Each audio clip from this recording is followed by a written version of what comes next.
The heavy scent of lemon polish and expensive lilies usually calmed Elena's nerves, but today, the air in the east wing felt thick and suffocating.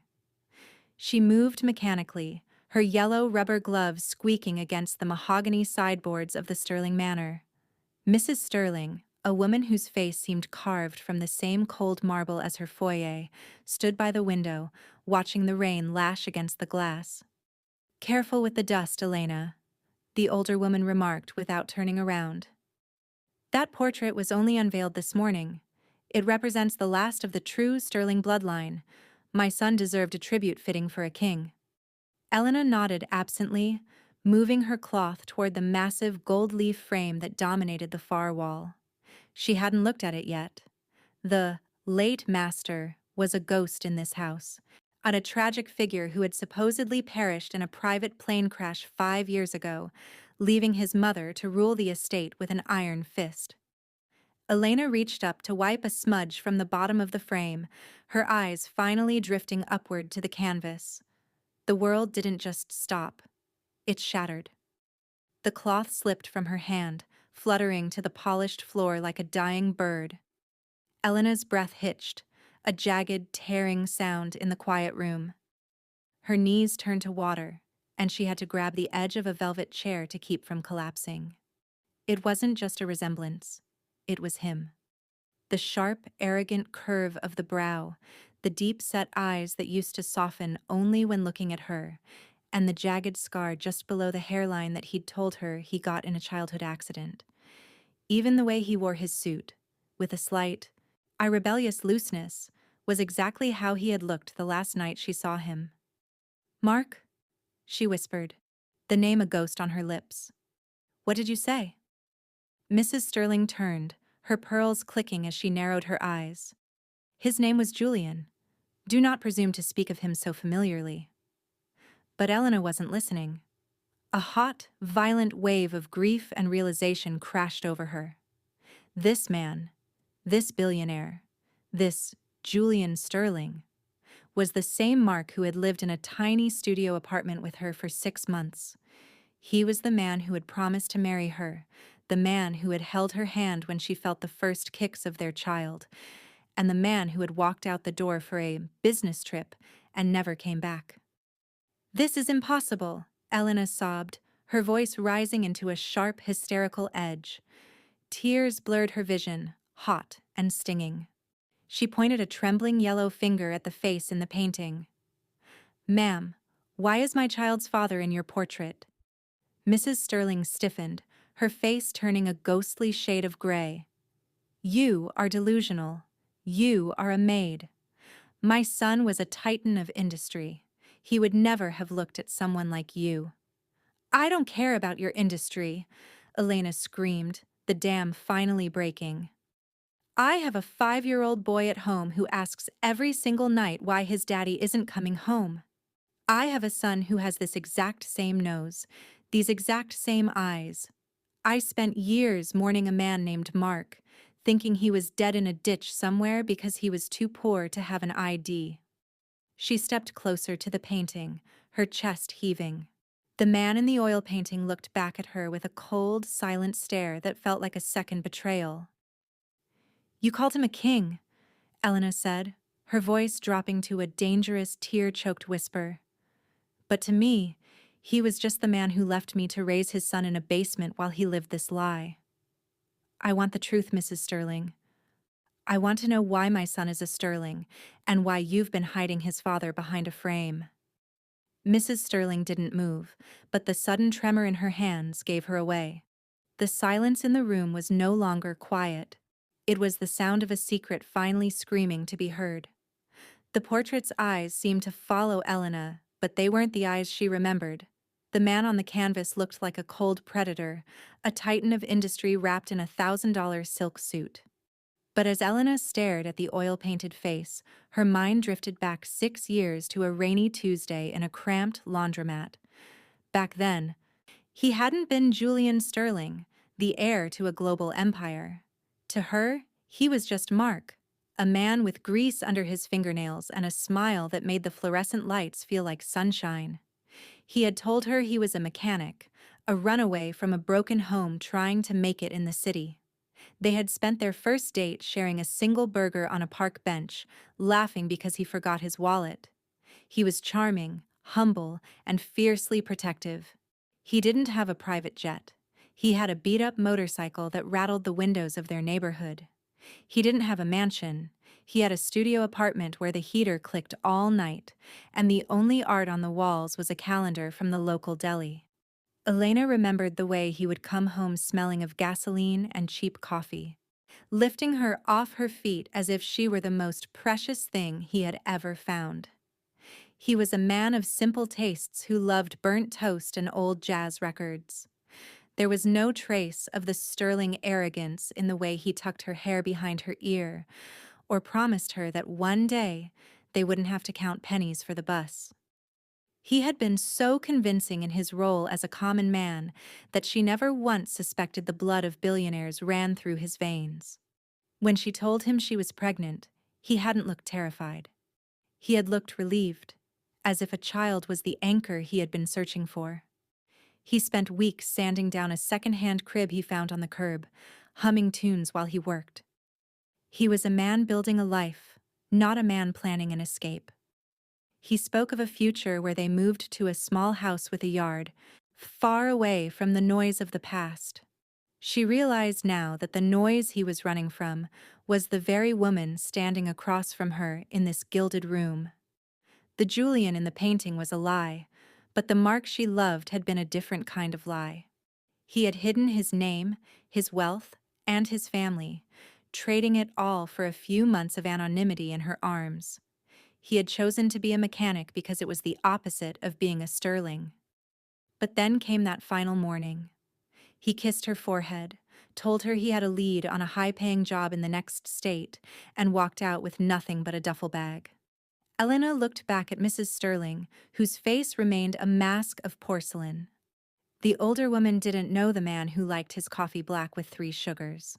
And she didn't know the man who stayed up until dawn reading poetry to a pregnant woman. She only knew the son she had groomed for power. Elena realized then that while the world mourned a billionaire, she was the only one who actually knew the man behind the mask.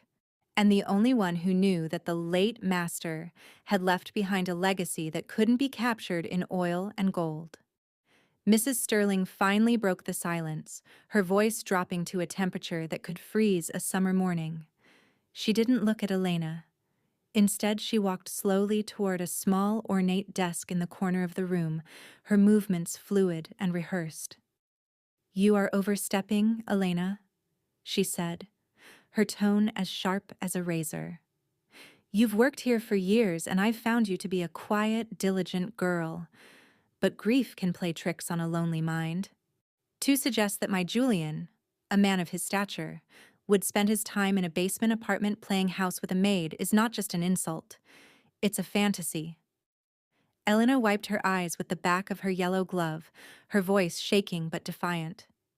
"It wasn't a fantasy when he held me, ma'am. It wasn't a fantasy when we picked out the name Leo together. I don't care about your stature. I care about the truth. That man is the father of my son." Mrs. Sterling turned around, holding a slim, leather-bound checkbook. She didn't look like a grieving mother. She looked like a woman closing a business deal. "My son died 5 years ago, Elena. His plane went down over the Atlantic. There were no survivors. The Coast Guard confirmed it. The newspapers reported it. And I buried an empty casket in the family plot. Julian is gone. He is a memory. And I will not have his memory dragged through the mud by a girl who thinks she's found a golden ticket." She clicked an expensive gold pen and began to write. The scratching of the nib on the paper was the only sound in the room. "You are finished here. Your employment is terminated, effective immediately. I want you out of this house within the hour." She tore the check from the book and held it out, her eyes fixed on Elena with a chilling intensity. Elena looked down at the paper. The number written there was more money than she had earned in her entire life. It was enough to move Leo out of their cramped apartment, enough to put him in the best schools, enough to never have to scrub another floor again. For a heartbeat, the temptation was a physical weight in her chest. "Take it," Mrs. Sterling commanded, her voice softening into a false grandmotherly sweetness. "Take this and go. Start a new life. Find a nice man who will actually stay. But you will never speak this lie again. You will never mention the Sterling name in the same breath as your child. If you do, I have lawyers who will make sure you lose everything, including that boy." The threat hung in the air like poison. Elena looked from the check to the portrait of the man she had loved. She saw the way the artist had captured his jawline, the same jawline she kissed every morning when she woke up Leo. This wasn't just about money anymore. This was about a boy's right to know who he was, and a mother's right to stop living in the shadows. Elena didn't take the check. Instead, she stepped back, her hands balled into fists inside her rubber gloves. "You think you can buy my son's birthright for the price of a used car?" she asked, her voice growing steady. "You're scared. You're terrified because if people find out the great Julian Sterling chose a maid over your empire, your whole world falls apart. Keep your money, Mrs. Sterling. I'm leaving, but I'm not going away."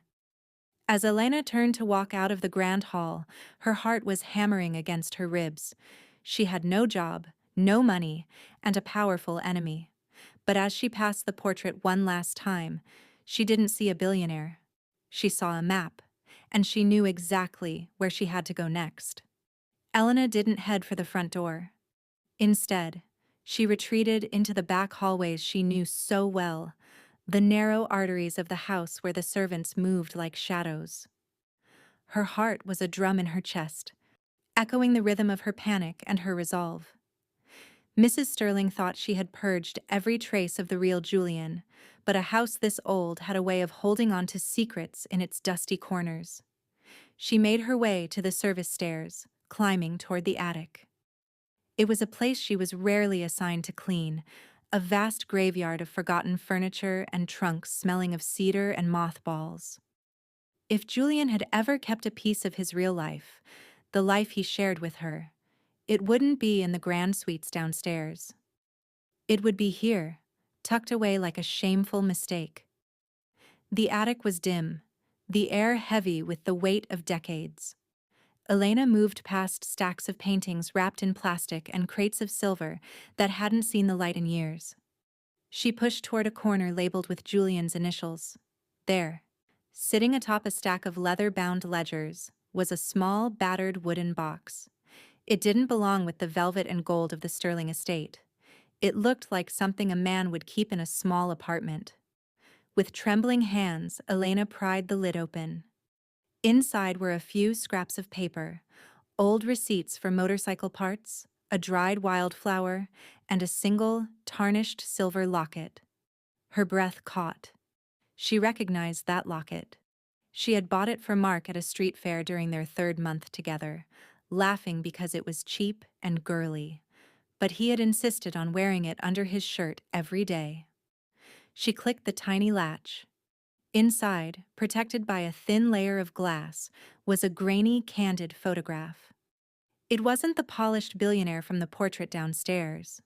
This was Mark, wearing his grease-stained work shirt, his face glowing with a raw, unfiltered joy she hadn't seen in any of the official family photos. He was sitting on the edge of a hospital bed, and tucked into the crook of his arm was a tiny, red-faced newborn with a shock of dark hair. It was Leo. It was her son, held by the man who was supposed to be dead, in a moment that proved he had loved them both. The photo was dated just days before he disappeared. He hadn't just known about his son, he had cherished him. He had carried this evidence of his other life right back into the heart of the Sterling lion's den. Elena clutched the locket to her chest, the cold metal biting into her palm. This wasn't just a memory anymore. It was a weapon.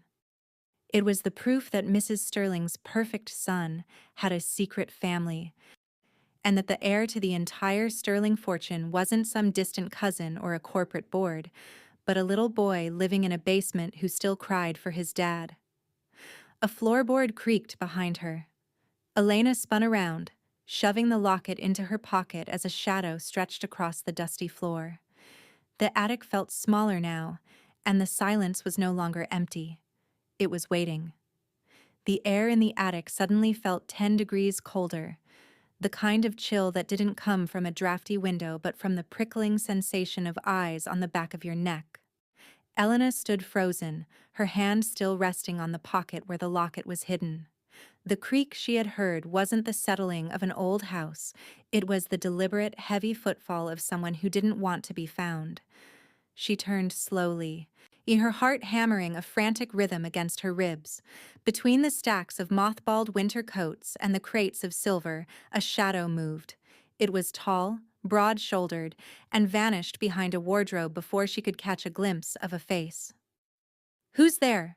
she called out, her voice thin and wavering in the vast, dusty space. There was no answer, only the sound of her own ragged breathing. Fear urged her to run, to scramble down the service stairs and never look back, but a desperate spark of hope held her in place. That silhouette had been familiar. It had the same slouch, the same powerful frame as the man in the portrait, and the man who had once slept beside her. She began to walk toward the wardrobe, her yellow gloves stark against the gray dust. "Mark?" she whispered, the name feeling like a prayer. "Mark, if that's you, please, talk to me." The silence that followed was heavy, but then she heard it. A sharp, metallic click. It was the sound of a door being locked from the other side. She rushed to the far wall where a small, inconspicuous door was tucked behind a heavy velvet curtain. It was a servant's passage that led directly to the master's private suite, a wing that Mrs. Sterling claimed had been sealed since the accident. Elena pressed her ear to the wood. On the other side, she didn't hear the ghostly silence of a shrine. She heard the distinct, rhythmic tapping of someone typing on a keyboard. Then, a voice, low, gravelly, and unmistakably his, muttered a curse under his breath. It was a sound she had heard 1,000 times when he was frustrated with a stubborn engine bolt. The late master wasn't a ghost, and he wasn't at the bottom of the Atlantic. He was right here, breathing the same air, hiding in the shadows of his own mother's house while his son grew up thinking he was an orphan. The realization hit Elena harder than the portrait had. It wasn't just Mrs. Sterling's lies she was fighting, it was a ghost who had chosen to stay dead. She hammered her fist against the door. "Open this door, I know you're in there!" she screamed, her grief turning into a white-hot rage. "You don't get to hide while I struggle to buy milk. You don't get to be a painting on a wall while Leo calls a photo daddy." The typing stopped. The silence on the other side was absolute, a vacuum that sucked the air out of the hallway. Elena felt a presence behind the wood, as if he were standing just inches away, his hand perhaps hovering over the doorknob. For a second, she thought the lock would turn. She thought the nightmare would end and the man she loved would step out and explain the impossible. Instead, she heard a heavy bolt slide into place. The finality of the sound felt like a slap. He wasn't coming out. He was choosing the shadow over the light, the Sterling name over his own flesh and blood. Elena stepped back, her eyes burning with fresh tears. She realized then that the man in the painting wasn't the only thing that was fake in this house. The entire tragedy was a performance, and she and Leo were the only ones who hadn't been given a script. As she retreated toward the main stairs, she felt the weight of the locket in her pocket. If he wouldn't come to them, she would bring the world to him. She wasn't just a maid anymore. She was a woman with a secret that could burn the Sterling Empire to the ground. Elena knew she couldn't fight the Sterlings with just tears and memories. In their world, the only thing that mattered was cold, hard evidence.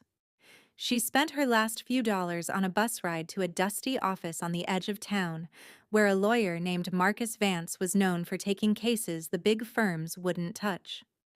Marcus was a man with tired eyes and a cheap suit, but when Elena showed him the locket and told her story, his expression sharpened.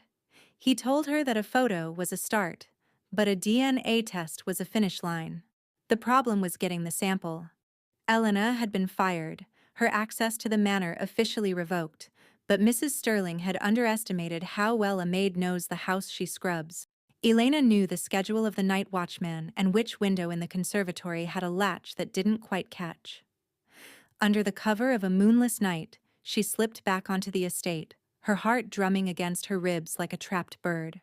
She bypassed the main halls, moving through the narrow servant passages she had walked 1,000 times.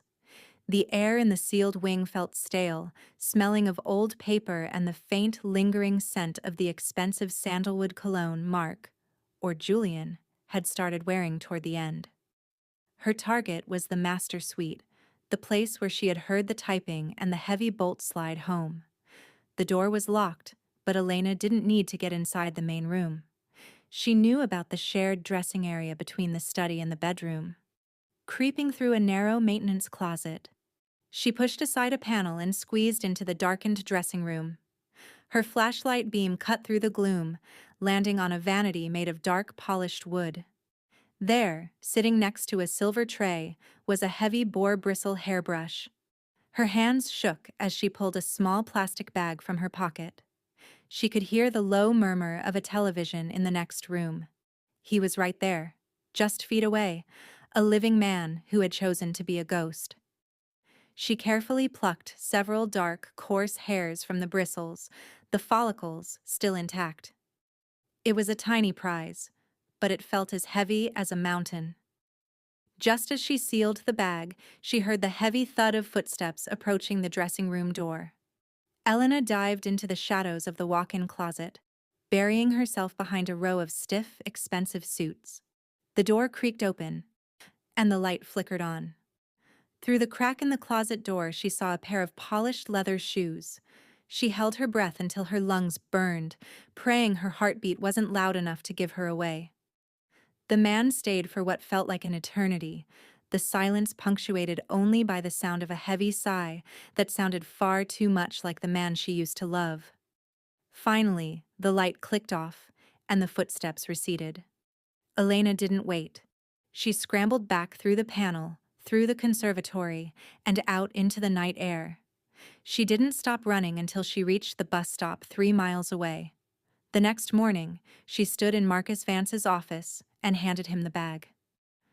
"This is it," she whispered, her voice raw. "This is the truth."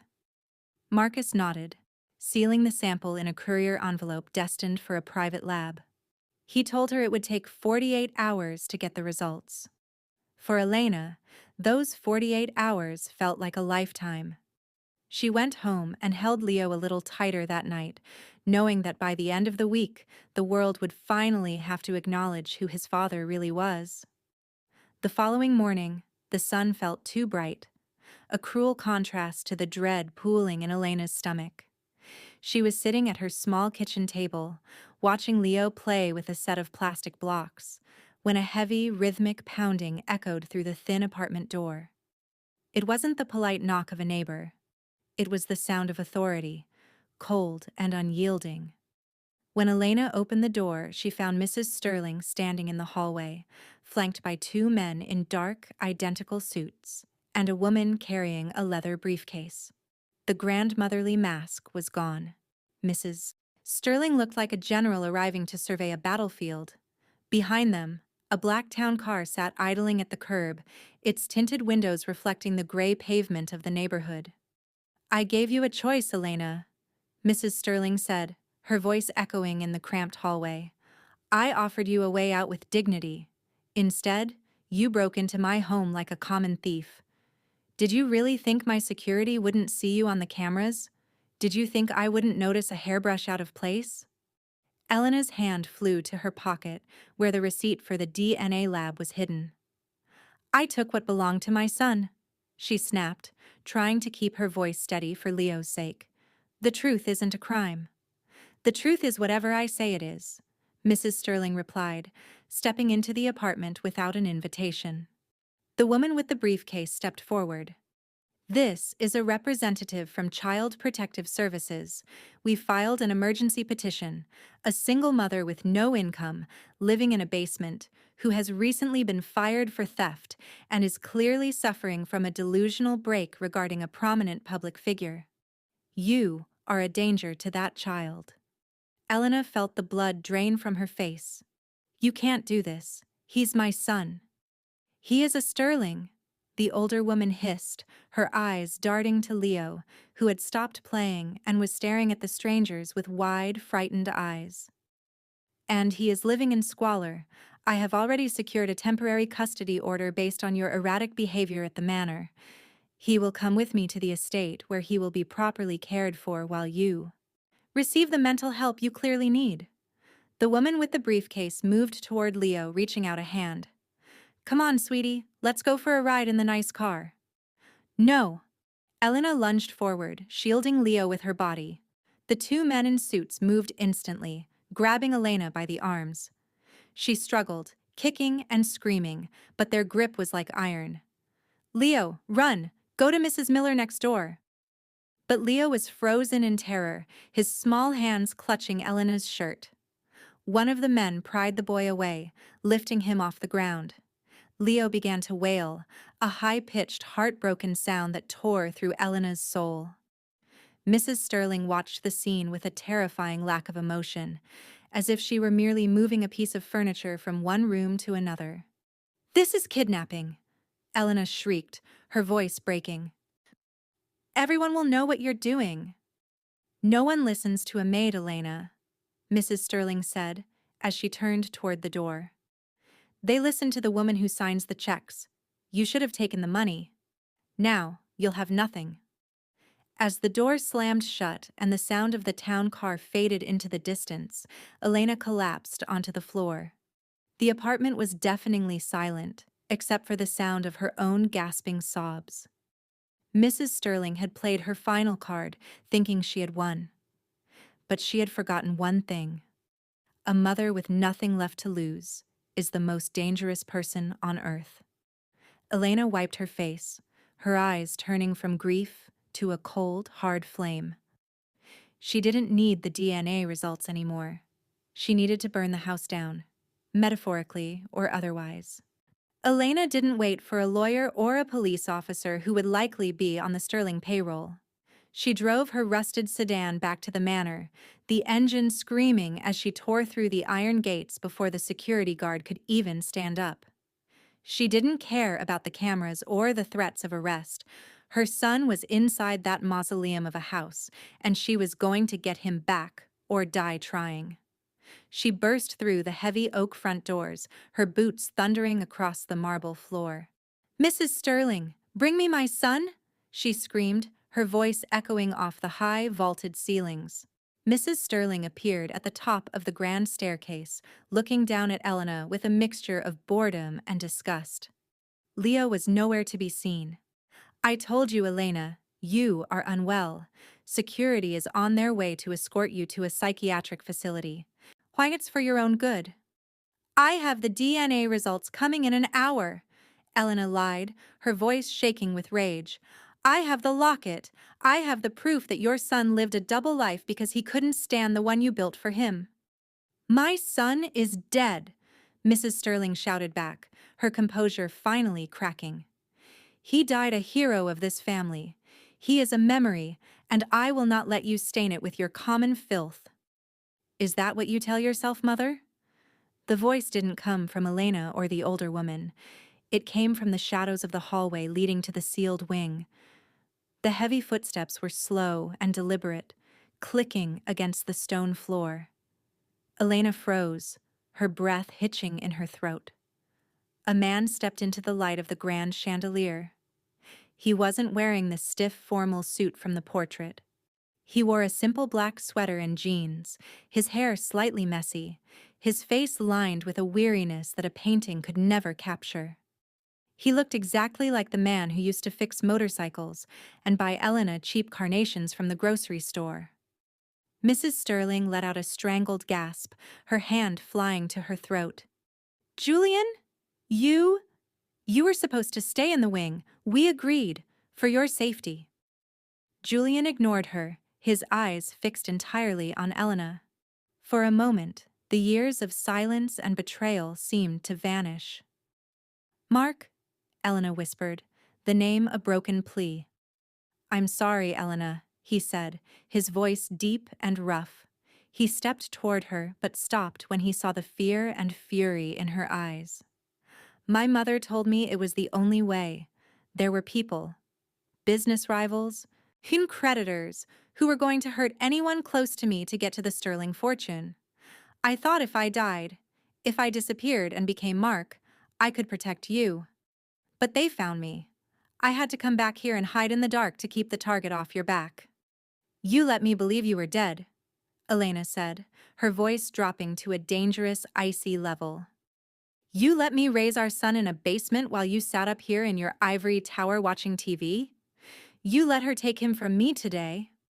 Julian turned to his mother, his expression hardening into something terrifying. "You took the boy? You told me she agreed to let him live here for his education. You told me she was happy for the help." Mrs. Sterling backed away, her face pale. "I did it for the legacy, Julian. She's a maid. Guillaume, the world would laugh at us." "I don't care about the world," Julian growled. He looked at Elena, the mask of the billionaire finally shattering. "I'm done hiding, Elena. The hit is over. The debts are paid. But I was too much of a coward to face what I did to you. But I won't let her touch my son." He turned back to the stairs, his voice booming with the authority of the man in the portrait. "Bring Leo down, now. Or I walk out that door, go straight to the press, and tell them exactly how the Sterling family faked a death to avoid a scandal. And then, I'll take every penny of my inheritance and give it to the woman you just called common filth." The grand foyer of the Sterling manor felt like a courtroom where the walls were closing in. Mrs. Sterling stood on the stairs, her knuckles white as she gripped the railing. She looked at Julian as if he were a stranger she had just met, her voice trembling with a mix of desperation and venom. "You would throw it all away? The board, the real estate, the centuries of prestige? All for a girl who cleans floors and a child who will never understand the weight of your crown?" Julian looked at the massive portrait of himself, the one Elena had been dusting only hours ago. The man in the painting looked back with a cold, untouchable perfection. Then he looked at Elena. Her eyes were red from crying, her clothes were wrinkled, and she looked exhausted. But she was the only real thing in the room. "That crown was a cage, Mother," Julian said, his voice echoing with a finality that made the air feel still. "You told me that being a Sterling meant I had to sacrifice everything I loved to keep the name clean. Chris, you told me that Mark had to die, so Julian could survive. But Julian has been dead for 5 years. He's been rotting in that sealed wing while life passed him by." "I saved you," Mrs. Sterling shrieked. "I kept the wolves from the door. Without this empire, you are nothing but a mechanic with a criminal target on his back." Julian stepped toward Elena, reaching out a hand, but she didn't take it. She stood her ground, her gaze hard. "I don't want your empire," she told him, her voice steady. "And I don't want a ghost. I want my son. And I want a man who doesn't hide behind his mother's skirts while his family struggles to survive. You talked about keeping us safe, but you weren't there when Leo had his first fever. You weren't there for his first steps. You chose your safety over our lives." The weight of her words seemed to age Julian right there in the light of the chandelier. He turned back to his mother. "Give her the boy, now, and have the lawyers prepare the transfer papers. I'm divesting.